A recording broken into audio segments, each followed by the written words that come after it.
how can you just disconnect from the reality of what meat is? It is the tortured dead body of someone who wanted to live.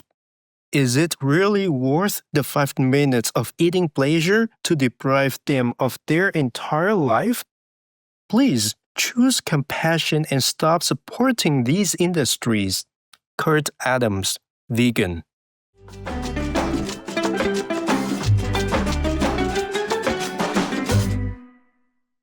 Welcome to today's show, Sugar and Cancer, breaking the link with smart dietary choices, right here on Supreme Master Television.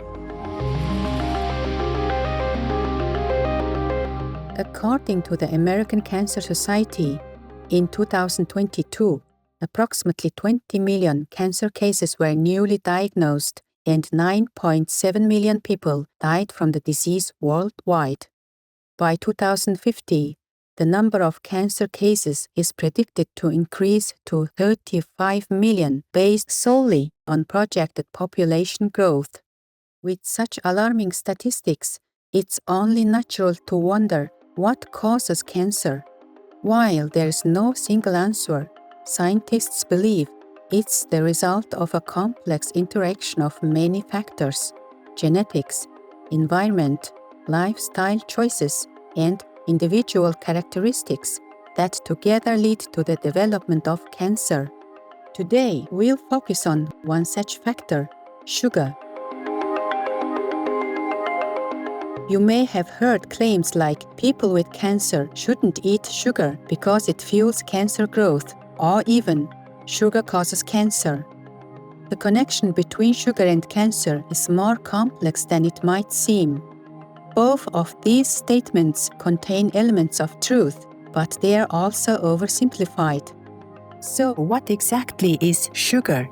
It's more than just the sweet stuff in your coffee. Sugar comes in different forms, from simple to complex. At its core, it's a type of carbohydrate that fuels our bodies with energy. The simplest ones, called monosaccharides, like glucose and fructose, are naturally found in fruits and some vegetables. When two of these simple sugars combine, they form disaccharides like sucrose. That's the table sugar we sprinkle on desserts or stir into drinks. As we go further, multiple sugar molecules combine to form complex carbohydrates, also known as polysaccharides.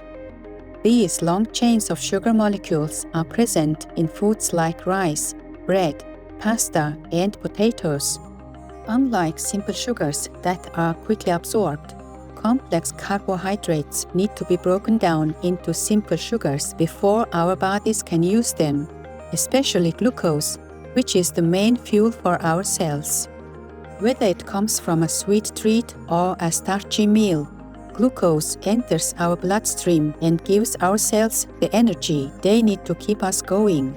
From there, it gets converted into ATP or adenosine triphosphate.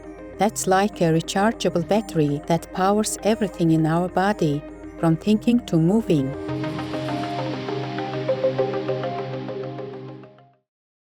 Glucose is crucial to every cell's energy needs, whether it's muscle, nerve, or any other cell in the body. When you eat foods high in glucose, like sugary drinks, the body absorbs it quickly. In contrast, starchy foods like potatoes are broken down by our saliva and enzymes in the digestive system into glucose, ensuring that your cells have the energy they need to perform their specific tasks. But here's where things get interesting. Cancer cells don't use glucose the same way healthy cells do. Basically, cancer is a disease of uncontrolled cell growth, and these rapidly dividing cells need a lot of energy to keep multiplying. That means they take in more glucose than normal cells. This is why some people believe that cutting sugar from our diet could slow down or even stop cancer growth. But is it really that simple? Let's take a closer look. Both healthy cells and cancer cells need glucose to function, so there's no way to cut off sugar from cancer cells without affecting the rest of the body. Moreover, cancer cells don't just rely on sugar. They also use other nutrients like amino acids and fats to grow. Currently, there is limited evidence that cutting out sugar completely lowers the risk of cancer or helps with survival after a diagnosis. Sugar isn't the only thing linked to cancer risk. Other parts of our diet can play a role too. Take alcohol, for example. Drinking has been linked to cancers of the liver, breast, and esophagus because it can damage DNA and make it harder for the body to repair itself. Then, there are harmful compounds like AGEs, short for advanced glycation end products. These are found in highly processed and grilled foods, and they can trigger inflammation and oxidative stress, which may influence cancer development.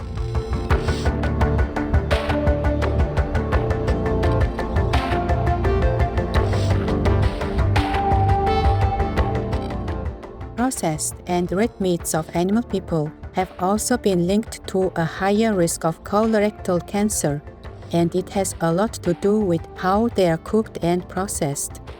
Grilling or frying at high temperatures creates harmful compounds called heterocyclic amines or HCAs and polycyclic aromatic hydrocarbons or PAHs, which can damage DNA. Processed animal people meats like bacon, ham, and sausages contain nitrates and nitrites, which may turn into cancer-causing substances in the body. Even the heme iron in the red meat can trigger oxidative stress and inflammation. So eating meat from animal people definitely can substantially raise one's cancer risk.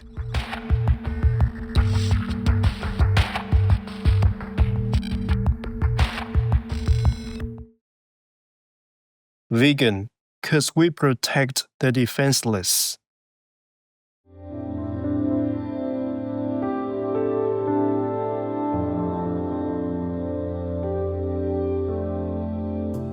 We will take a moment to stretch our backs and be right back. Please stay tuned to Supreme Master Television.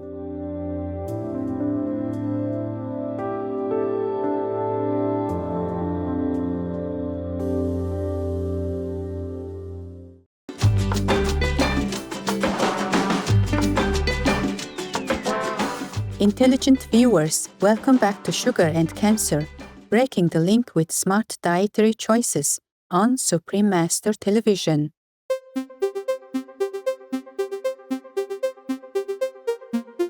With so many factors linked to cancer risk, and knowing that cancer cells use glucose for energy, you might wonder, why does cutting down on sugar still matter? Well, sugar's impact goes beyond just being fuel for cells. The problem comes when we consume too much sugar, causing our blood sugar to spike and prompting the body to release a lot of insulin. Over time, this can lead to insulin resistance, where the body doesn't respond to insulin as it should. Insulin resistance is linked to chronic inflammation, which can create a perfect environment for cancer to grow. Plus, insulin-like growth factors or IGFs, which are affected by insulin levels, can promote cell growth, raising the risk of cancer.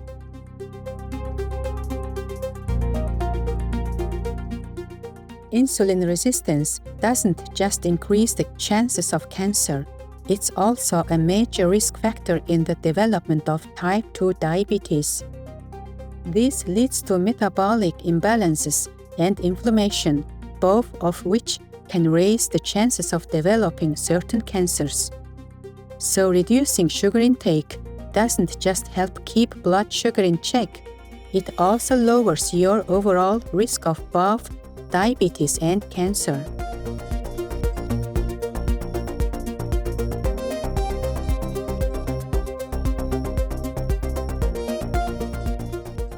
Excessive sugar consumption is also strongly linked to heart disease. A 2014 study in the Journal of the American Medical Association, or JAMA, Internal Medicine, found that people who consumed 17% to 21% of their daily calories from added sugar, or sugar that food producers add to products, had a 38% higher risk of dying from heart disease compared to those who ate less. While the exact reasons aren't fully understood, excessive sugar seems to tax the liver, causing fat to build up, and eventually leading to fatty liver disease, which is a known risk factor for both diabetes and heart disease. On top of that, eating too much sugar can raise blood pressure and trigger chronic inflammation, both of which damage your heart health.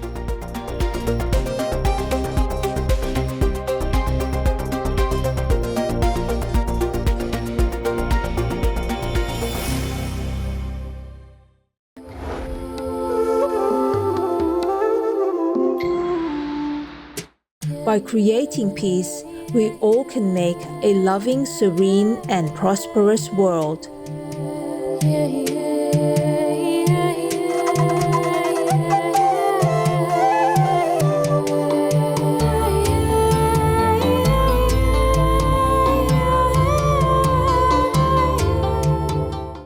A lot of Western diets are packed with added sugars, often hidden in sugary drinks like soda and fruit-flavored beverages, as well as processed foods like breakfast cereals, cookies, cakes, and candy. But sugar can sneak into less obvious foods too, like soups, bread, cured meats of animal people, and even condiments like ketchup. On average, an adult man in the US eats about 24 teaspoons of added sugar a day. That's an extra 384 calories. This overconsumption is strongly linked to health problems like obesity and metabolic disorders, which are common in the Western world. To manage sugar intake, it's important to know how much is too much. The American Heart Association recommends women limit added sugar to 6 teaspoons or 25 grams a day, and men to 9 teaspoons or 36 grams, about the same as a can of soda. Since added sugars offer little nutritional value and can promote inflammation linked to cancer, it's important to stay on top of how much we are consuming. Start by checking ingredient labels carefully. Sugar can hide under names like glucose, fructose, and sucrose, especially in processed foods and drinks. Choose unsweetened versions of vegan yogurt, milk, and cereals. And don't forget to watch out for condiments like ketchup and salad dressings, which often have added sugar. Cutting back on sugar doesn't mean giving up flavor. Swap sugary drinks for herbal teas or water. You can even infuse your water with fresh fruit for a natural kick. When baking, try using mashed bananas, applesauce, or dates as sweeteners instead of refined sugar. Focus on whole foods like fruits, veggies, legumes, and nuts. They are packed with fiber, antioxidants, and natural sugars that give you steady energy and help fight inflammation. A whole food vegan diet can also keep your blood sugar stable while providing the nutrients your body needs. Plus, vegetable proteins like beans, lentils, and tofu are heart-healthy choices that don't contain cholesterol or saturated fats, supporting your overall well-being.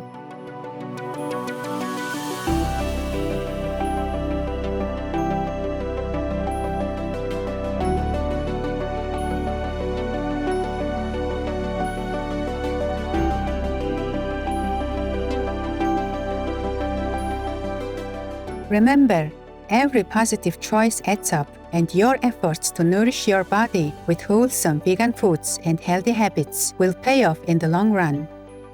Wishing you happiness, vitality, and a future filled with good health. Vegan side effects. Feeling so free. All glory and love to the three reunited most powerful God, Tim Kotu, and the Son of God, for all your boundless grace.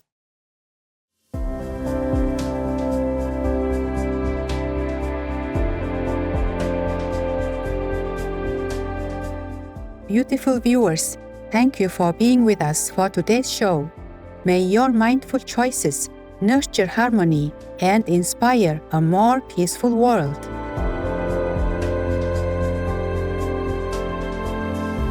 Being vegan, having peace. Heaven Godspeed.